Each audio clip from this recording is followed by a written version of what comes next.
This right here is the GM Fox, and if you recognize the commander of the vehicle right now, that is SoFlying, otherwise known as Sophie, and she is playing around in the Fox at the Aquino Tank Weekend. Myself, her, and a number of other influencers were able to attend the Canadian Tank Museum, sponsored by Steel Aces, the tactical tank game, and thanks so much once again for sponsoring this event and today's video. I was actually able to play the video game on my channel on a live stream and in the GM Fox, which ironically the game sponsors through in the branding of the vehicle that actually came from the Oshawa factory. The vehicle is the exact same skinning, so it looks really, really cool.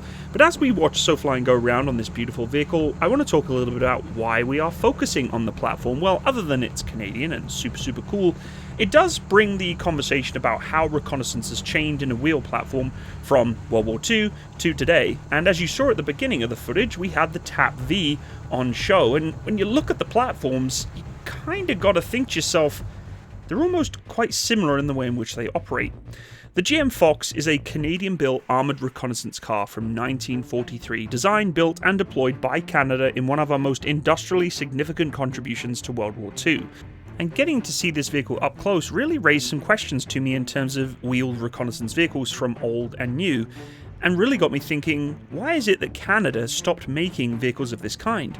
Why did we go from designing and producing our own recon platforms to relying almost entirely on imported solutions? And more importantly, could we build something like this again in a modern configuration?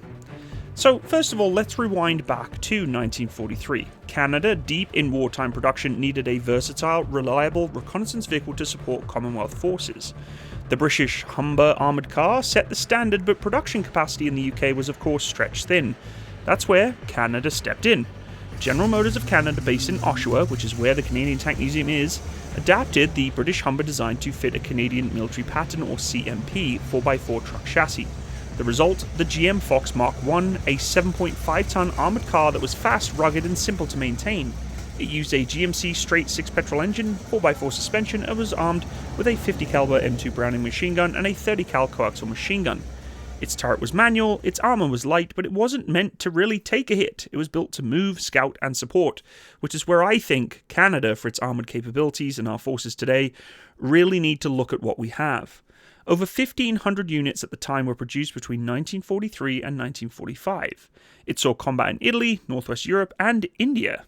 Polish forces under British command used it extensively, and after the war, surplus Fox vehicles were sold to countries like Portugal and the Netherlands. A hybrid version, the Hum Fox, even combined a Humber turret with a Fox chassis. This wasn't just a stopgap, it was actually a platform with legs.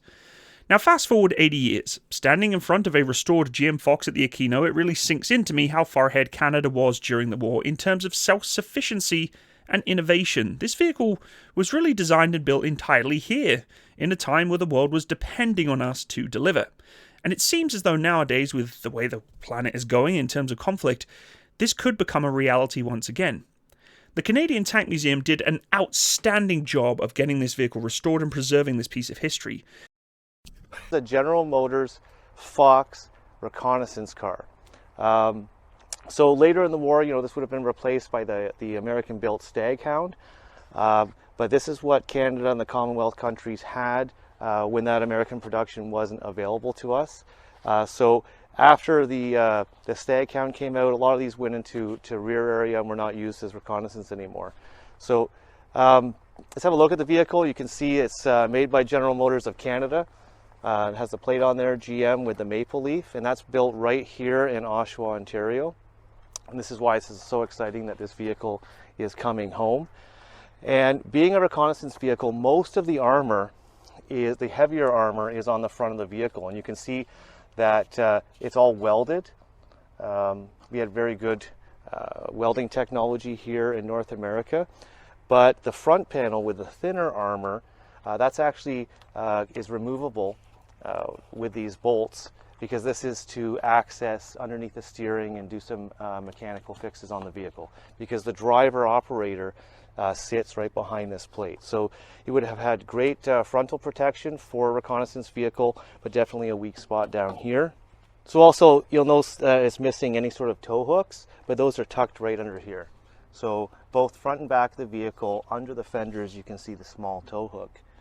Like all Allied vehicles, it also has the lifting points front and back because these were built in North America and had to be shipped to the fronts all over the world. So it's a wheeled vehicle, mostly made for on-road reconnaissance, but it did have some excellent off-road capabilities. If you look at the suspension, so with the leaf springs has your standard Canadian military pattern or CMP suspension, but also you can see the advanced suspension on the wheels there for off-road. So the vehicle is accessed by two doors. They are armored doors, about the same thickness as a universal carrier or run gun carrier. And that gets into the fighting compartment of the vehicle. Not on the vehicle because it was just been shipped, but you have all your stowage compartments for all of your kit, equipment, fuel, Pioneer tools like the shovel holder here. And also just note the very small vision slits for the driver on either side of the vehicle. The vehicle, it's a full manual turret. Here's the manual traverse, and I'm not going to traverse because I'll take out Cranky, who's filming this. Cameraman and take a spill. That's right. Is the shoulder mount. This is main armament was a 50 caliber machine gun and a 30 caliber machine gun. We'll have those mounted for presentation. And also, because it doesn't have the weapon systems on it right now, there's no counterweight. So it's the mantlet is sort of sitting on the front of the vehicle. Okay, so I'm here in the crew commander's seat.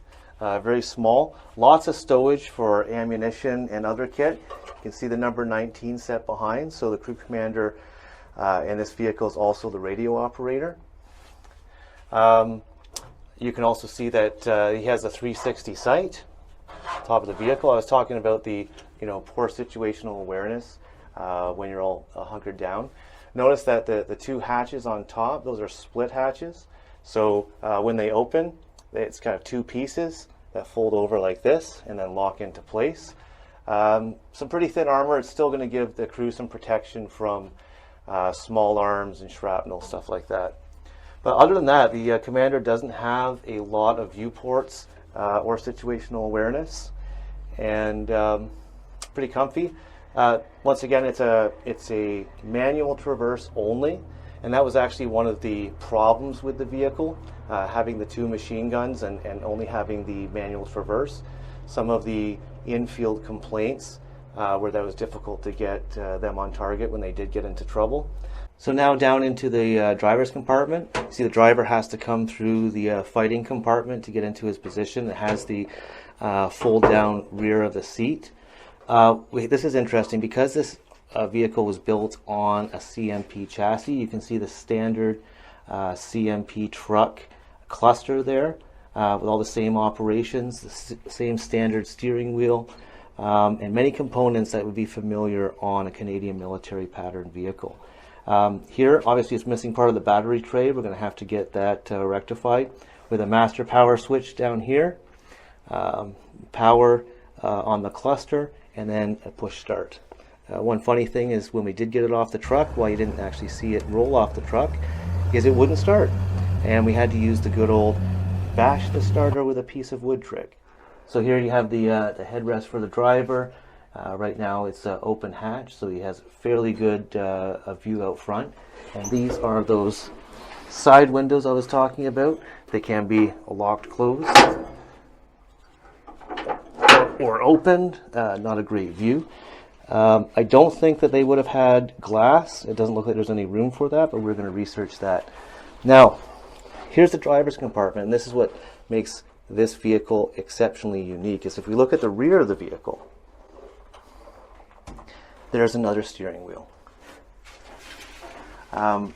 This vehicle, should the driver have been taken out, or should, in theory, the vehicle have to get out of a tight situation, that you could actually operate it and steer the wheels from the rear of the vehicle. Talking with the staff and volunteers, you quickly realise the deep pride they have in our military manufacturing past, particularly locally, and events like Aquino bring the legacy back to life, not just for veterans and historians, but for a new generation of Canadians like myself. I must admit, I've never even heard of the GM Fox before.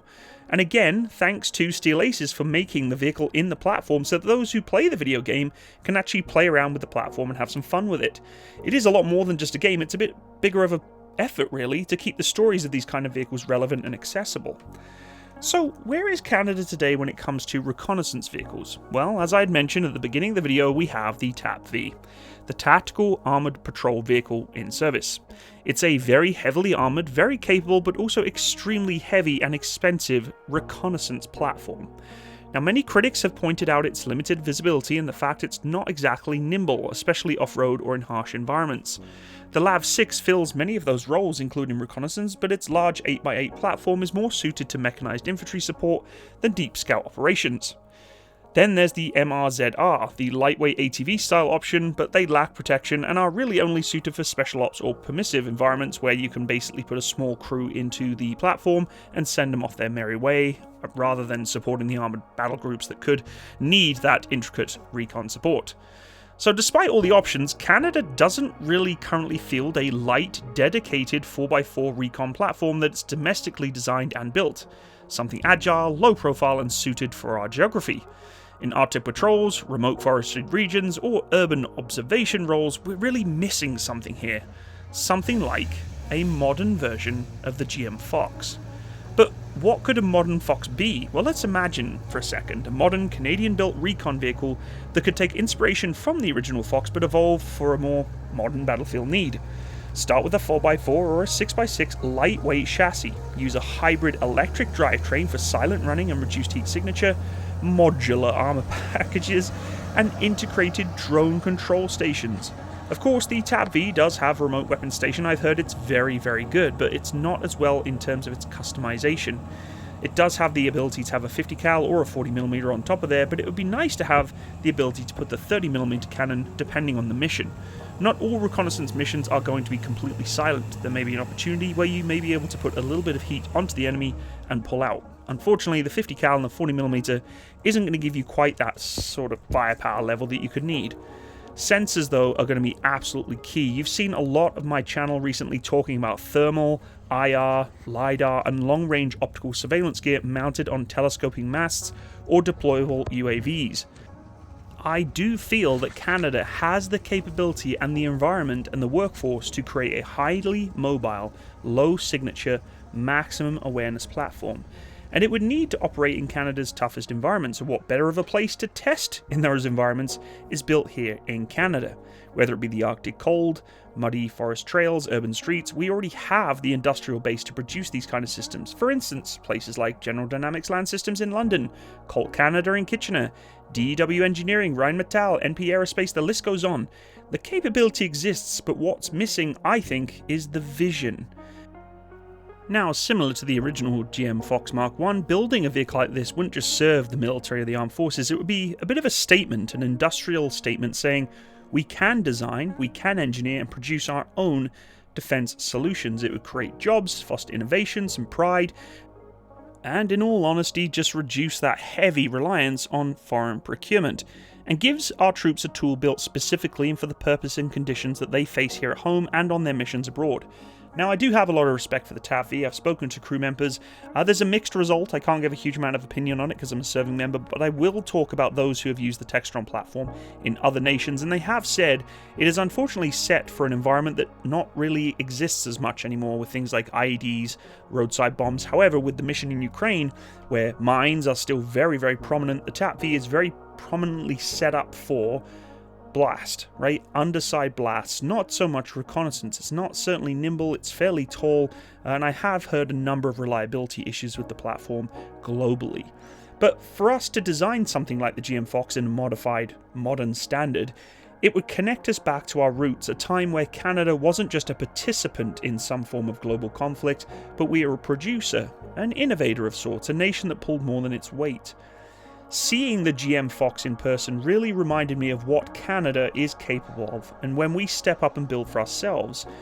And it's not just nostalgia, I must admit, seeing a platform like this with the Canadian emblems on there, knowing it was built within Oshawa is really, really cool. It's not just, quote, a blueprint or a design. It has Canadian blood, sweat and tears inside of there. The Fox served with pride during World War II. Maybe it's time Canada gave a 21st century upgrade to this kind of platform, and who knows, maybe one day I'll be standing next to a brand new Canadian-built reconnaissance vehicle, and it'll be wearing a maple leaf. Folks, thank you so much for joining me on today's video. I really appreciate you stopping by. If you could leave me a like, it really does help the algorithm, and let me know in the comment section what you think of a future Canadian armored reconnaissance platform. What do you think it could look like? Is it something like I just made in that terrible AI configuration, or something similar to that TAP-V or to the GM Fox? If you want to check out Steel Aces, go visit their website for the incredible tactical tank battle sim game. You're going to really enjoy it. They are in closed beta, but more details coming soon, so just go check out their website for all the details to the game access for closed beta, and for all the details to their Discord, and whether or not you want to get into the game is entirely up to you, but I would strongly encourage you to at least give it a good check and see what you think of the game. In the future configuration is going to be even better because it's not even finished yet. Folks, I will see you on the next one. All the best. Bye-bye.